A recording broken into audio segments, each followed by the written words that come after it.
नमस्कार सभी दोस्तों को। कैसे हो सभी? उम्मीद करता हूँ सभी अच्छे ही होंगे। तो आपने थंबनेल तो देख ही लिया। आज हम शुरुआत करेंगे राजस्थान जियोग्राफी की। राजस्थान जियोग्राफी में देखो, सबसे पहला फर्स्ट चैप्टर है राजस्थान एक परिचय, और कुछ जीके संबंधित बात कर लूँ। देखो, जो जीके है इसके 3 पार्ट हैं: इतिहास, कला संस्कृति और भूगोल। अगर अभी वर्तमान में जो एग्ज़ाम हो, विगत में ही हुआ, जैसे वीडियो का है, लेबर असिस्टेंट का, कंप्यूटर अनुदेश का है, एलएसए का है, इनमें सबसे ज़्यादा अगर इन राजस्थान जीके का पूरे पोर्शन में आता है वो राजस्थान का भूगोल है, राजस्थान का जियोग्राफी। ठीक है, कौन सा भी अभी तो जो साल भर में एग्ज़ाम हुआ है पीछे, कौन सा भी एग्ज़ाम उठा लो, इन तीनों पार्टों में सबसे ज़्यादा क्वेश्चन कहाँ से आते हैं? तो राजस्थान जियोग्राफी से आते हैं। तो हमारा टारगेट सबसे पहले राजस्थान जियोग्राफी पर रहेगा।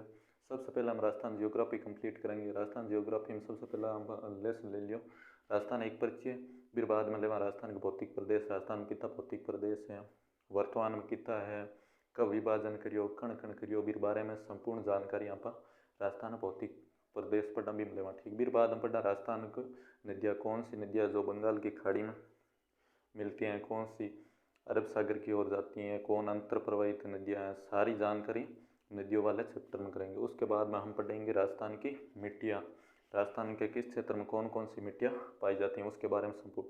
उसके बाद में जैसे राजस्थान की जलवायु है, परिवहन है, वन है, अभ्यारण्य है, जितने भी राजस्थान जियोग्राफी में टॉपिक हैं वो क्लियर हम करेंगे।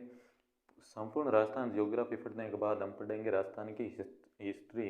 राजस्थान की हिस्ट्री पढ़ने के बाद हम करेंगे लास्ट में सबसे सरल विषय जो राजस्थानी कला संस्कृति है, जिसमें क्या है, राजस्थान कला संस्कृति में लोक नृत्य, वाद्य यंत्र, आभूषण, पहनावा, इनके बारे में बोली भाषा आराम से पढ़ेंगे वो। तो सबसे पहले आज हम राजस्थान जियोग्राफी की शुरुआत करते हैं। तो देखो साथियों, अगर राजस्थान जियोग्राफी की बात करें तो अभी जो वर्तमान में जो भी एग्ज़ाम हो रहे हैं, जो अभी वर्तमान 2-3 मंथ में होने वाले हैं, जैसे वनपाल है, वनरक्ष है, रीट है, अभी हालांकि इसी महीने में प्री रीट है, और जो भी है अन्य एग्ज़ाम, तो इसमें अभी क्या है कि राजस्थान जितने भी अभी कंपटीशन एग्ज़ाम हो रहे हैं, इनमें क्वेश्चन एग्ज़ाम में क्वेश्चन पूछने का पैटर्न कुछ चेंज कर किया गया। तो हम देखेंगे, अगर हम चाहे किसी भी वैकेंसी की अगर हम तैयारी कर रहे हैं तो हमें सबसे पहले उसमें कौन कौन से सिलेबस है, क्या क्या चैप्टर है, उनके बारे में जानकारी होनी चाहिए। और जितने भी 2-3 पिछले एग्ज़ाम के पेपर हैं वो हमें अवश्य देखने चाहिए, क्योंकि उससे हमें यह पता चलेगा कि मान लो जैसे राजस्थान एक परिचय, इसमें से कौन सा क्वेश्चन आया और किस प्रकार से आया, तो उसके बारे में संपूर्ण जानकारी प्राप्त होगी। तो अब हम अपनी शुरुआत करते हैं राजस्थान जियोग्राफी में पहला टॉपिक लेते हैं हम राजस्थान एक परिचय। अगर हम चाहे किसी भी सब्जेक्ट में पढ़ें तो सबसे पहले जो भी लेसन पढ़ रहे हैं उसके बारे में हमें पूरा ध्यान होना चाहिए। जैसे हम राजस्थान एक परिचय पढ़ रहे हैं तो इसमें कौन कौन से विशेष पॉइंट है उनके बारे में हम चर्चा करेंगे। जैसे हमने लिया सबसे पहला है नामकरण। ठीक है, उसके बाद में पढ़ेंगे जानकारी, नामकरण राजस्थान में कौन कौन, जैसे राजस्थान के नाम राजपूताना है, मरुकांतर है, राजस्थान है, रजवाड़ा है, राजस्थान आदित्य, के बारे में पढ़ेंगे। फिर ये इनके बारे में जानकारी पढ़ेंगे, ये किसने दिया, कौन से ग्रंथ से आया, उनके वगैरह वगैरह। ठीक है, उसके बाद में राजस्थान की स्थिति, जैसे राजस्थान की स्थिति के संदर्भ में अगर बात करें तो राजस्थान की स्थिति 2 के संदर्भ पढ़ेंगे। जैसे एक तो अक्षांश देशांतर होगी और दूसरी कोण के संदर्भ में। ठीक है, फिर पढ़ेंगे क्षेत्रफल, राजस्थान कुल कितना क्षेत्रफल है, ये तो सभी को आता है, लेकिन आजकल कुछ क्वेश्चन पूछने के एग्जाम में ट्रेंड चेंज हो गया क्वेश्चन पूछने के। ठीक है, तो क्वेश्चन अभी वर्तमान में जैसे एग्जाम पूछ रहे हैं उसके अकॉर्डिंग हम पढ़ेंगे। तो जैसे राजस्थान क्षेत्रफल से, राजस्थान के जैसे क्षेत्रफल की दृष्टि सबसे बड़ा जिला है, सबसे छोटा जिला है। अभी हमें क्षेत्रफल के अकॉर्डिंग अगर क्वेश्चन पूछे तो हमें ज़्यादातर ऐसे एग्जाम में क्वेश्चन आता है कि 4-5 2-3 जिले देते हैं क्वेश्चन में, और हमें उनका पूछते हैं बढ़ते क्रम में क्षेत्रफल या घटते क्रम में व्यवस्थित कीजिए। इसके बारे में संपूर्ण जानकारी पढ़ेंगे। भी उसके बाद में विस्तार, राजस्थान का विस्तार, जैसे मान लो ये राजस्थान है तो इसका विस्तार 2 पॉइंटों में बढ़ेंगे। एक तो इसका अंतिम बिंदु और दूसरा अक्षांश और देशांतर में कितने अक्षांश से कितने अक्षांश तक है, कितने देशांतर से कितने देशांतर तक है। और अंतिम बिंदु जैसे उत्तर में कौन सा श्रीगंगानगर जिला है उसका अंतिम कौन सा गांव उसके बारे में, दक्षिण बांसवाड़ा तो उसका अंतिम कौन सा गांव, कौन सी तहसील है, पश्चिम जैसलमेर है जैसे सब में उनके बारे में, पूर्व में धौलपुर है और है उनके बारे में संपूर्ण डिटेल हम उसमें करेंगे। उसके बाद में आकार, जैसे मान लो कोई चीज़ का आकार तो ना, जैसे मोबाइल है वो उसका आयताकार आकार है, जैसे ये बोर्ड है तो बोर्ड का आकार किस है, आयताकार। इसी प्रकार ये राजस्थान है, इसका मान लो ये भूभाग है, इसका आकार के बारे में हम पूरा विस्तार से अध्ययन करेंगे। उसके बाद में विशेषता राजस्थान की क्या विशेषता है उनके बारे में, और फिर संभागीय व्यवस्था राजस्थान में कितने संभाग है, कौन से संभाग में कौन सा जिला आता है, कौन सा भाग आता है, उसके बारे में संपूर्ण डिटेल से हम अध्ययन करेंगे। तो अब हम सबसे पहले राजस्थान ज्योग्राफी का फर्स्ट चैप्टर लेते हैं, राजस्थान एक परिचय, और इसी में नामकरण शुरुआत करते हैं। सबसे पहला पॉइंट हमने देखा है नामकरण, ठीक है। तो नामकरण हम क्या पढ़ेंगे, जैसे हमने सुना है मरुकांतर है राजस्थान का नाम, प्राचीन नाम मरुकांतर है, और राजपूताना है राजस्थान है, सॉरी ये राजस्थान है, ठीक है, राजस्थान, और ये राजपूताना है, ठीक है। तो मरुकांतर सबसे पहले नाम किसने दिया, वाल्मीकि ने, यह हमें सभी पता है। और वाल्मीकि ने एक ग्रंथ की रचना की, उसे क्या कहते हैं, रामायण, ठीक है। तो रामायण की रचना किसने की, वाल्मीकि ने, और मरुकांतर नाम भी किसी ने दिया, वाल्मीकि ने दिया। फिर हम देखते हैं राजपूताना नाम, राजपूताना नाम किसने दिया, मिस्टर जॉर्ज थॉमस ने दिया, किसने, मिस्टर जॉर्ज थॉमस ने दिया। और ये मूल निवासी कहाँ के थे, आयरलैंड के थे, ये भी भारत में आए थे। और कर्नल जेम्स टोड भी विदेशी थे, ये भारत में भी आए। सोचो बाहर से आकर राजस्थान का इतना अध्ययन करके अपने नाम प्रसिद्ध करके गए। और फिर ये कब आए, कब दिया उन्होंने राजपूताना नाम, मिस्टर जॉर्ज थॉमस ने 1800 ईस्वी में दिया। इनकी संपूर्ण जानकारी किससे मिलती है, एक ग्रंथ है the military memorials of mister George Thomas. और इन मान लो पुस्तक है जो इसका प्रकाशन तो 1805 में हुआ, और बाद में प्रकाशन हुई 1805 में। और ये लेखक कौन, विलियम फ्रैंकलिन। और आप पुस्तक का नाम याद रखना, कई बार क्वेश्चन हम पूछते भी हैं, एग्जाम आता भी है कि the military memorials of mister George Thomas के लेखक कौन है, ये पुस्तक किसने लिखी। तो उस टाइम याद रखना यह पुस्तक जॉर्ज थॉमस ने तो नहीं लिखी थी, इनके बारे में तो इसमें जानकारी लिखी तो विलियम फ्रैंकलिन ने थी, ठीक है। और कुछ चर्चा कर लेते हैं मिस्टर जॉर्ज थॉमस के बारे में। तो ये राजस्थान कब आए थे, राजस्थान आए, ये राजस्थान आए थे 1758 ईस्वी। और सर्वप्रथम ये राजस्थान 1758 में आए, और सर्वप्रथम कहाँ पर आए, शेखावाटी में,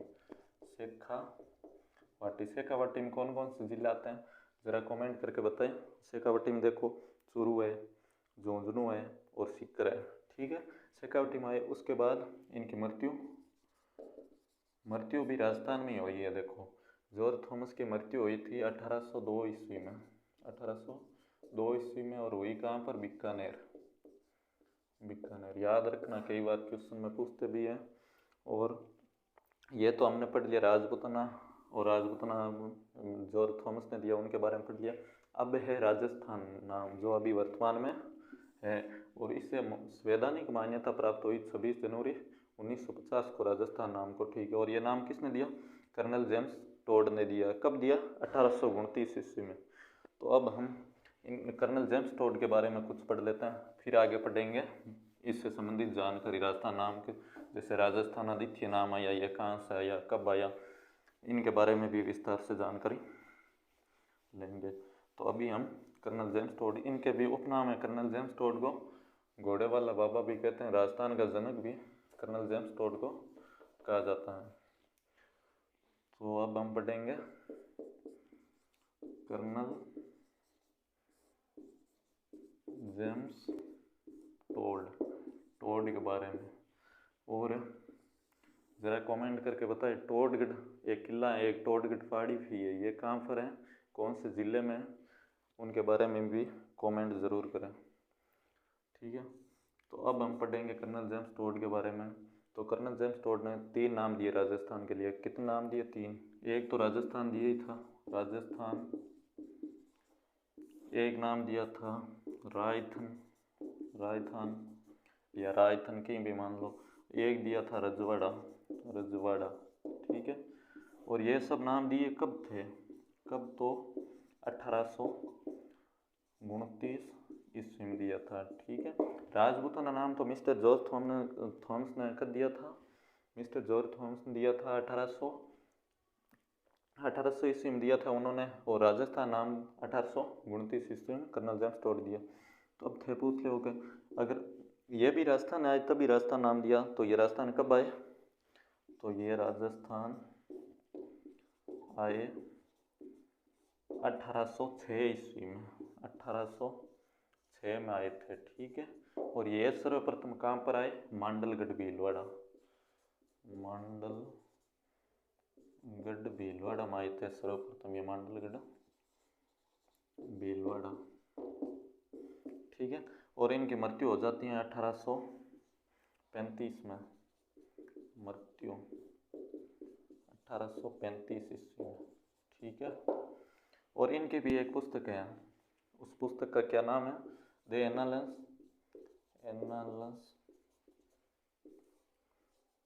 एंड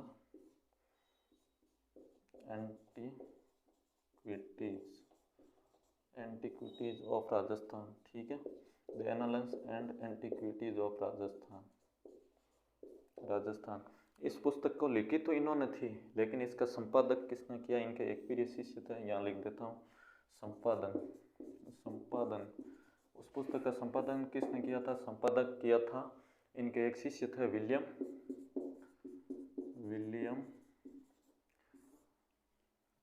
क्रूक, दो इनके शिष्य थे। और यह पुस्तक किससे समर्पित है? यह पुस्तक समर्पित है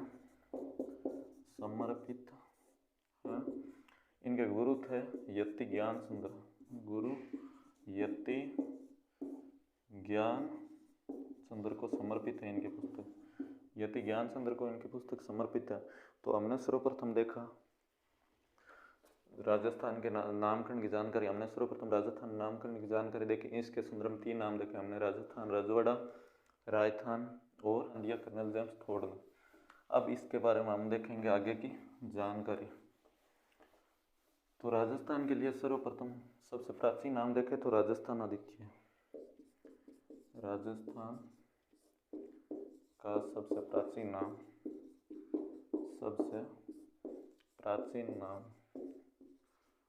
नाम अगर देखें तो वो है राजस्थानादित्य। ये राजस्थानादित्य नाम है, ये हमें कहाँ से मिला, कब मिला, कौन से ग्रंथ से मिला, इसके बारे में अब हम संपूर्ण जानकारी लेंगे। तो ये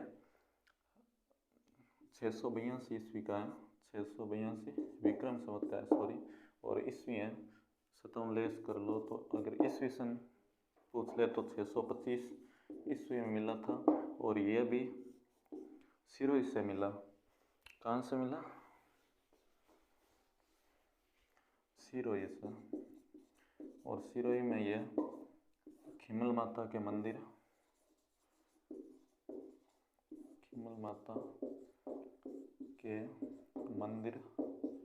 से प्राप्त हुआ है राजस्थान को, ठीक है। और इसमें एक वंश के बारे में जानकारी भी हमें प्राप्त होती है, वह वंश है चावड़ा वंश। तो अगर क्वेश्चन एग्जाम में आ भी जाए तो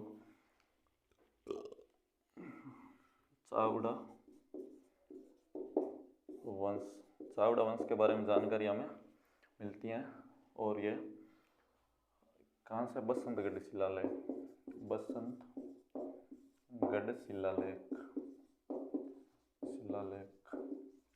तो एक बार देख लेते हैं, बसंतगढ़ शिलालेख हमें कहाँ से मिला? सिरोही से, खिमल माता का मंदिर से। और उसमें राजस्थान के संदर्भ में, नाम के संदर्भ में क्या जानकारी मिलती है हमें? राजस्थान का सबसे प्राचीन नाम राजस्थान आदित्य कहाँ से मिलता है? बसंतगढ़ शिलालेख। और बसंतगढ़ शिलालेख ये हमें 682 विक्रम संवत में कहाँ? सिरोही के खिमल माता मंदिर मिलती है। और इस बसंतगढ़ शिलालेख में एक वंश की भी जानकारी मिलती है, वो वंश है चावड़ा वंश। तो हमने शुरुआत में देखे राजस्थान के नामकरण के बारे में देख लिया, फिर जानकारी देख ली। तो अब हमारा तीसरा टॉपिक है राजस्थान की स्थिति के संदर्भ में अगर हम बात करें राजस्थान की, तो स्थिति के संदर्भ में राजस्थान की स्थिति 3 बिंदुओं के संदर्भ में देखें। 3 कौन कौन से? सबसे पहले देखेंगे हम भारत के संदर्भ में, फिर देखेंगे एशिया के संदर्भ में राजस्थान की क्या स्थिति है, और तीसरी देखेंगे हम राजस्थान की ग्लोब या विश्व के संदर्भ में स्थिति। तो नेक्स्ट हमारा टॉपिक है राजस्थान की स्थिति।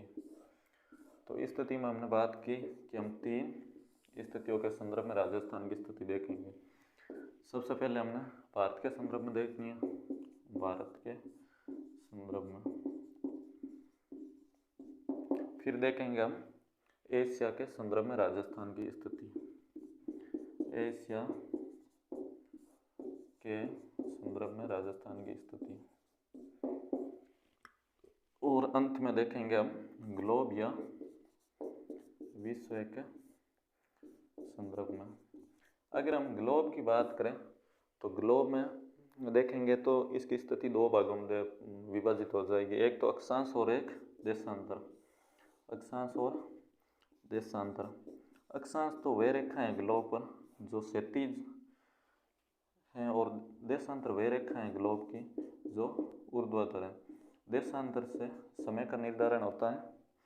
तो अब हम अक्षांश की स्थिति में अगर राजस्थान की देखें, मान लो ये ग्लोब है और ये जो क्षैतिज रेखा आपको दिखाई दे रही है इन्हें कहते हैं अक्षांश, और जो ये ऊर्ध्वाधर रेखा है इन्हें कहते हैं देशांतर। देशांतर, ठीक है। और अक्षांश किसे कहते हैं? इसे क्षैतिज रेखा को कहते हैं अक्षांश। तो जब हम राजस्थान का विस्तार से अध्ययन करेंगे तो उस टाइम बताएंगे कि राजस्थान की विस्तार, जैसे एक तो हम राजस्थान का अंतिम बिंदु, जैसे उत्तर में देखें तो गंगानगर जिला अंतिम है, उसका कौन सा पंचायत है अंतिम है, उस पंचायत से कौन सा ग्राम अंतिम है। और दक्षिण में देखें बांसवाड़ा जिला है, पश्चिम में जैसलमेर है, पूर्व में धौलपुर है, इस प्रकार। और दूसरी अगर हम विस्तार के रूप में राजस्थान की चर्चा करेंगे तो वो करेंगे अक्षांश और देशांतर में। राजस्थान के अक्षांश में क्या स्थिति है, कितने डिग्री में से कितना डिग्री तक इनका विस्तार है, और देशांतर में कितना है, ये सारी बात हम करेंगे राजस्थान के विस्तार में, ठीक है। लेकिन अभी हमें राजस्थान की स्थिति के संदर्भ में कर रहे हैं तो यहाँ अक्षांश और देशांतर भी आए हैं। तो ये है 0 डिग्री अक्षांश, 0 डिग्री अक्षांश। अगर इससे ऊपर की ओर देखें 0 डिग्री अक्षांश है तो ये होगा उत्तरी गोलार्ध। कौन सा गोलार्ध होगा? उत्तरी गोलार्ध। और अगर इस 0 डिग्री अक्षांश से नीचे की ओर अगर हम देखेंगे ग्लोब में तो ये होगा दक्षिणी गोलार्ध, दक्षिणी गोलार्ध। तो अक्षांश के संदर्भ में राजस्थान की स्थिति कहाँ पर है? ये देखो यहाँ राजस्थान है ग्लोब में, तो ये कौन से गोलार्ध में होगी? उत्तरी गोलार्ध में, उत्तरी गोलार्ध में, ठीक है। और अगर हम देशांतर के संदर्भ में देखें तो ये देखो ये ग्लोब है और ये 0 डिग्री देशांतर है, 0 डिग्री देशांतर। तो इस 0 डिग्री देशांतर के इस दिशा में देखें तो पूर्वी गोलार्ध है और इसकी दिशा में देखें तो पश्चिमी गोलार्ध है। तो इसमें अगर हम देखें ग्लोब के तो ये राजस्थान यहाँ स्थित है और ये 0 डिग्री देशांतर है, तो इस साइड कौन सा हो गया? पूर्वी गोलार्ध। तो देशांतर की स्थिति में देखेंगे तो राजस्थान होगा पूर्वी गोलार्ध में, पूर्वी गोलार्ध। और अब हम दोनों को साथ में देखेंगे तो कौन से गोलार्ध में होगा? उत्तरी पूर्वी गोलार्ध में। तो राजस्थान की स्थिति ग्लोब और ग्लोब या विश्व के स्तर पर देखें तो राजस्थान की स्थिति है उत्तर पूर्वी गोलार्ध में, उत्तर पूर्वी गोलार्ध, ठीक है। और फिर हम देखेंगे एशिया के संदर्भ में, तो एशिया के संदर्भ में याद रखना दक्षिण पश्चिम में, दक्षिण पश्चिम में, पश्चिम में, ठीक है। और भारत के संदर्भ में हमें पता ही है उत्तर पश्चिम में, उत्तर पश्चिम में, ठीक है। अगर हम बात करें तो सबसे ज़्यादा अगर इस चैप्टर में कंफ्यूज की बात है तो वो इसी में, इसी पॉइंट में है। कौन से? स्थिति में। देखो एशिया का पूछ सकते हैं तो हम दक्षिण पश्चिम, उत्तर पश्चिम और उत्तर पूर्व गोलार्ध, इनमें कंफ्यूज हो जाए तो हम कंफ्यूज नहीं होना है, याद रखना। एशिया के संदर्भ में पूछे तो अगर तो दक्षिण पश्चिम होगी राजस्थान की स्थिति, और भारत के संदर्भ में पूछे तो उत्तर पश्चिम होगी। और इसके देखें ग्लोब या विश्व के संदर्भ में देखें तो उत्तर पूर्वी गोलार्ध में होगी। लेकिन अब एग्जाम में क्वेश्चन पूछने का कुछ ट्रेंड चेंज हो गया है। अब के पिछले लगभग 1-1.5 साल से अगर पिछले जो भी एग्जाम हुए उनमें देखें तो स्थिति से संबंधित जो भी क्वेश्चन आए वो राजस्थान की स्थिति कोण के रूप में पूछ रहे हैं। किसमें? कोण के रूप में पूछ रहे हैं। तो 4 कोण होते हैं, 4 कोणों के बारे में हम अभी भी देखो। ये है उत्तर दिशा, उत्तर, तो ये दक्षिण, तो ये पूर्व मान लो, ये पश्चिम मान लो, ठीक है। तो ये कोण है, वो कोण है, इस कोण को कहते हैं वायव्य कोण, वायव्य कोण। इस कोण को कहते हैं नेतृत्य कोण, नेतृत्य कोण, वायव्य कोण, नेतृत्य कोण। और इस कोण को कहते हैं ईशान कोण, ईशान कोण। और पूर्व और दक्षिण के मध्य जो कोण होता है उस कोण को कहते हैं आग्नेय कोण। इस कोण के संदर्भ में राजस्थान की स्थिति की कोई जानकारी नहीं, आग्नेय कोण, ठीक है। क्योंकि हमारे पास राजस्थान की स्थिति में संदर्भ में 3 ही पॉइंट है, एक तो भारत के संदर्भ में, एक विश्व या ग्लोब के संदर्भ में, और तीसरी है एशिया के संदर्भ में। तो अभी हमने देख ली, एक बार शॉर्टकट में देख लें भारत के संदर्भ में। अभी हमने देखी थी भारत के संदर्भ में राजस्थान की स्थिति क्या थी, उत्तर पश्चिम में, उत्तर पश्चिम थी, ठीक है। और एशिया की बात करें तो एशिया की अभी हमने देखी थी राजस्थान के संदर्भ में एशिया की स्थिति क्या थी, एशिया की स्थिति थी दक्षिण पश्चिम में, ठीक है। और फिर हमने देखी थी ग्लोब या विश्व के संदर्भ में देखें तो राजस्थान की स्थिति थी ग्लोब के संदर्भ में उत्तर पूर्व में, ठीक है। तो अब हम इन्हें कोण के रूप में भी पहचानना है। तो ये देखो भारत की स्थिति है उत्तर पश्चिम में, तो इसमें देखो ये उत्तर है और ये पश्चिम है। तो भारत में भारत की स्थिति जो कोण के रूप में राजस्थान की है वो कौन से कोण में, वायव्य कोण में। तो भारत के संदर्भ में, अगर भारत के संदर्भ में हमें राजस्थान की स्थिति पूछ ले तो कौन से कोण में होगी, वायव्य कोण में। अब देखते हैं भारत के संदर्भ में होगी, फिर देखेंगे एशिया के। तो एशिया का भी हमने पढ़ा था दक्षिण पश्चिम में, तो ये दक्षिण और ये पश्चिम। तो एशिया के संदर्भ में कौन सा कोण है, नेतृत्य कोण, एशिया के संदर्भ में, एशिया के संदर्भ में। और अब लास्ट बनता है ग्लोब या विश्व के संदर्भ में। ग्लोब या विश्व के संदर्भ में देखें तो उत्तर पूर्व में, तो ये उत्तर और ये पूर्व, तो ये ग्लोब के संदर्भ में राजस्थान की स्थिति, राजस्थान ग्लोब के संदर्भ में राजस्थान की स्थिति, ठीक है। तो हमने देखो राजस्थान की वैसे भी स्थिति देख ली, भारत और एशिया और विश्व में या ग्लोब में कहाँ पर है, और फिर हमने कोण के माध्यम भी देख ली तीनों की स्थिति कहाँ पर है। तो अभी क्वेश्चन कैसा है वो मैं आपको बता दूँ, एक दो क्वेश्चन देखकर। अभी फिलहाल तो जो पहले अभी लास्ट RS प्रीलिम का जो एग्ज़ाम था ना 2021 में, उसमें क्या क्वेश्चन आया, एक क्वेश्चन आया राजस्थान के संदर्भ में असंगत है, असंगत है, किस कौन सा एग्ज़ाम आया था, RS में आया था। राजस्थान के संदर्भ में असंगत है और इसने 4 कौन कौन से ऑप्शन दिए थे, जैसे दे दिया वायव्य कोण, वायव्य कोण,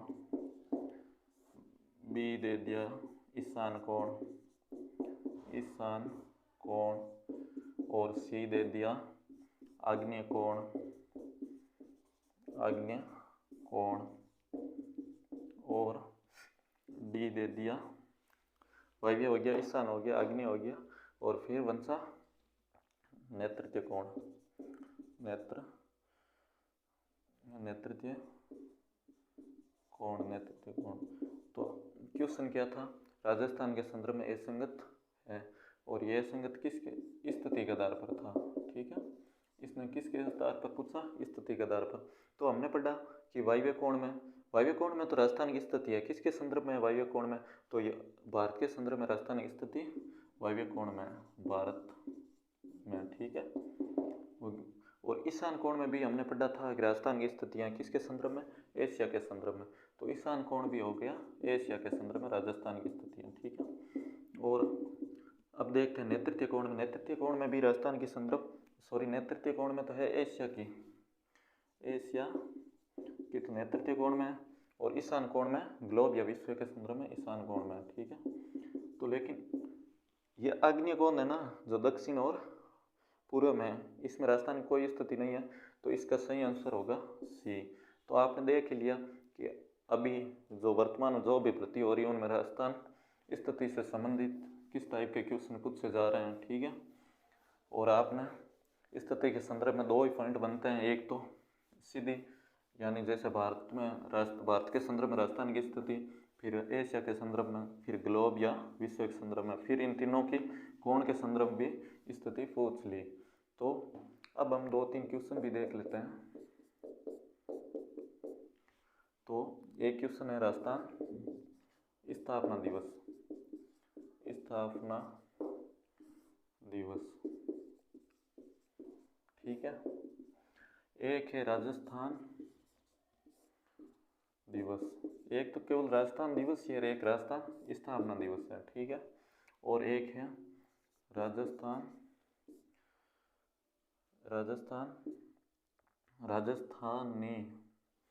एक है राजस्थानी भाषा दिवस। जैसे हिंदी भाषा दिवस है वैसे ही राजस्थानी भाषा दिवस भी आता है, भाषा दिवस। तो ये शायद अभी याद कौन पिछले एक एग्जाम में भी अभी पूछा किस में था, ये सही कन्फर्म नहीं है। राजस्थानी भाषा दिवस 4 ऑप्शन दे दिए और ये पूछ लिया। तो अब देखेंगे राजस्थान स्थापना दिवस। अगर राजस्थान स्थापना दिवस और राजस्थान दिवस इन और राजस्थान भाषा दिवस इन तीनों के आंसर एक बार आप कमेंट करके जरूर बताइए। राजस्थान दिवस की बात करें, जैसे राजस्थान स्थापना दिवस पता सभी को पता है 1 नवंबर को, 1 नवंबर, ठीक है, 1 नवंबर। और राजस्थान दिवस 30 मार्च को, 30 मार्च को राजस्थान दिवस, ठीक है। और राजस्थानी भाषा दिवस 21 फरवरी है, राजस्थान भाषा दिवस 21 फरवरी, राजस्थान भाषा दिवस 21 फरवरी है, ठीक है। तो आज हम ना एक क्वेश्चन आपके लिए और देता हूँ जिसका आंसर आप कमेंट में ज़रूर बताएंगे। वो क्वेश्चन है, अभी हमने राजस्थान के नामकरण पढ़े थे, उसमें राजस्थान नाम पढ़ा, राजपूताना पढ़ा और मरुकांत्र आदि नाम पढ़े। तो राजस्थान नाम है, राजस्थान नाम को संवैधानिक